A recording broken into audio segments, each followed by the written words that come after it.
बहुत बहुत आप सबका स्वागत है, अभिनंदन है, क्योंकि आप सबको ध्यान में है कि इस समय पूरे झारखंड प्रदेश में नगर निकाय का चुनाव हो रहा है। भारतीय जनता पार्टी चाहती थी कि नगर निकाय का चुनाव दलगत आधार पर हो। उसके लिए भारतीय जनता पार्टी ने धरना प्रदर्शन के माध्यम से सरकार को ज्ञापन भी सौंपा था, लेकिन सरकार मानी नहीं। और आज चुनाव हो भी रहा है तो सरकार की कोई हेमंत सोरेन की सदिच्छा से नहीं हो रहा है, क्योंकि राज्य में नगर निकाय की कई जगहों का तो 5 साल से भी ओवर हो गया जो चुनाव हो, यानी उनका कार्यकाल समाप्त हो। कई स्थानों पर 3 साल 4 साल हो रहा है, यानी कुल मिलाकर के अगर आज नगर निकाय की चुनाव हो रहा है तो भारतीय जनता पार्टी के ही जो वार्ड पार्षद लोग हुआ करते थे तो सारे लोग फिर हाईकोर्ट चले गए और हाईकोर्ट में डेट पर डेट हेमंत सोरेन देते रही राज्य सरकार। लेकिन हाईकोर्ट ने अंत में उनसे कहा कि भाई आप फरवरी में इसको चुनाव कराइए। एक प्रकार से हाईकोर्ट ने झारखंड सरकार को एक डेडलाइन तय कर दिया। अब सरकार के पास कोई रास्ता नहीं बच रहा था कि चुनाव करा, तो इसलिए सरकार ने फिर लाचार होकर के, मजबूर होकर के राज्य निर्वाचन आयोग ने चुनाव की घोषणा की और 23 फरवरी को चुनाव होना है। दूसरा, हम सब लोग मांग भी कर रहे थे कि चुनाव क्या कहते ईवीएम की मशीन से होना चाहिए, लेकिन उसको भी इन्होंने नहीं माना। तो कुल मिलाकर के सरकार की मानसा ये साफ नहीं है, शुरू से ही साफ नहीं थी। लेकिन पार्टी ने तय किया कि भाई दलगत चुनाव नहीं हो रहा है, लेकिन दल के कार्यकर्ता चुनाव लड़े और दल के कार्यकर्ता का पूरी तरह से दलगत प्रत्याशी होंगे उनका समर्थन रहेगा। और दल ही नहीं बल्कि हमारे जो सहयोगी दल है एनडीए गठबंधन, जैसे राजकुमार जी भी बैठे हुए, तो एनडीए गठबंधन में पूरी तरह से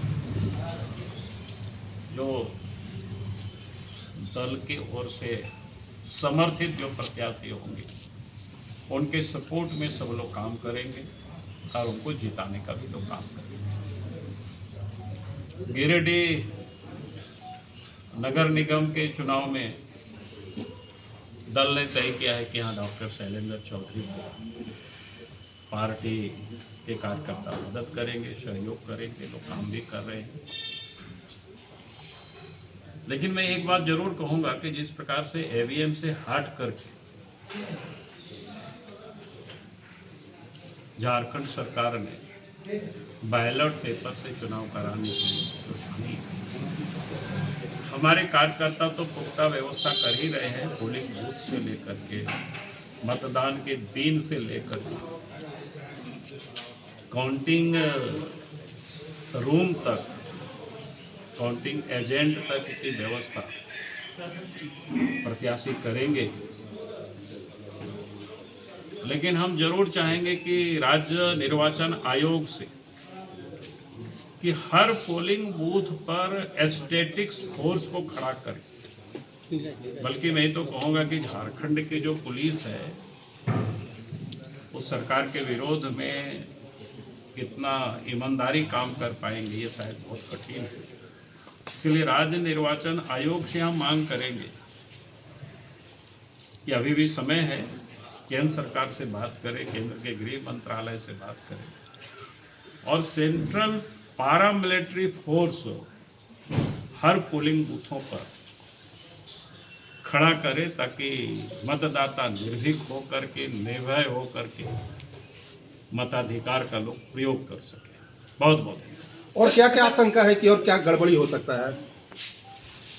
देखिए, मुझे लगता है कि आप शायद उस समय मतदाता नहीं रहे होंगे आपके उम्र के हिसाब से। जिस वक्त बैलेट से चुनाव होता था तो कैसे लोग छपाई करते थे बैलेट पेपर छीन करके, और जहां उनको लगता था नहीं जीतेंगे तो वहां क्या करते थे कि स्याही तक लोग डाल देते थे, बैलेट पेपर लेकर के लोग भाग जाते थे। तो कई एक प्रकार की गड़बड़ियां होते रही है, क्योंकि मैं उस समय चुनाव भी खुद लड़ा हूँ, लड़ाया भी हूँ, और यहाँ मुझे लगता है कि सारे लोगों को इसके अनुभव भी है उस समय की। और जब से ईवीएम से चुनाव हुआ तो ये गड़बड़ी बिल्कुल समाप्त हुई। तो इसलिए क्योंकि ईवीएम से इतना सहज और सरलता से चुनाव होता है, और हेमंत सोरेन की सरकार ने उसको नज़रअंदाज करके और बैलेट पेपर से चुनाव कराना, पहले तो चुनाव नहीं कराना, फिर हाई कोर्ट का निर्देश हुआ तो चुनाव कराना, दलगत चुनाव नहीं कराना, बैलेट से चुनाव कराना, ये सरकार की मंशा साफ नहीं लगती। तो इसीलिए मैंने कहा कि भाई राज्य निर्वाचन आयोग से हम ये मांग करते हैं कि आप केंद्र सरकार से आप गृह मंत्रालय से मांग करिए कि 48 तो नगर निकाय का क्षेत्र है, और पारा मिलिट्री फोर्स हर पोलिंग बूथों पर 4000 या कोई समथिंग ऐसा बूथ है, कोई बहुत अधिक भी नहीं है। और झारखंड में कई एक स्थानों पर पारा मिलिट्री फोर्स है काफ़ी।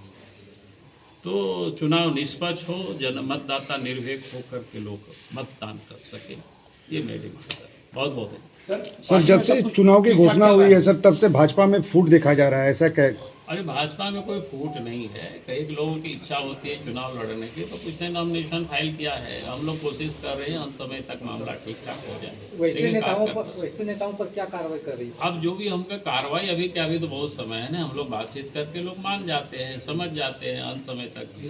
एक कैंडिडेट ने तो सर, भाजपा के एक कैंडिडेट ने तो इस्तीफा तक दे दिया, नागेश्वर दास जी। दो लोग अभी भी चुनावी मैदान में, खरीद फरोख्त किया गया। कोई मैदान में है कोई बात नहीं, हम लोग तो विरोधियों से भी वोट मांगते हैं।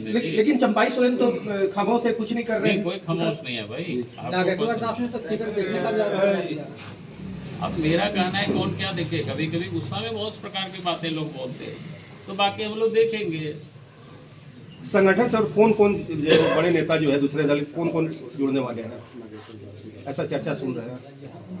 अब देखेगा, आप लोग 15 तारीख का इंतजार कर लीजिए। थोड़ा पत्ता खोल देंगे सर तो ठीक रहेगा। दुलाल भुइयां का तो जिक्र आ रहा है सामने। चलो, अब जितना जिक्र आ रहा है उतना सुन लो, धीरे धीरे होता है नहीं। आज सब चीज़ एक ही दिन में पत्ता हम लोग खोल देंगे तो क्या होगा।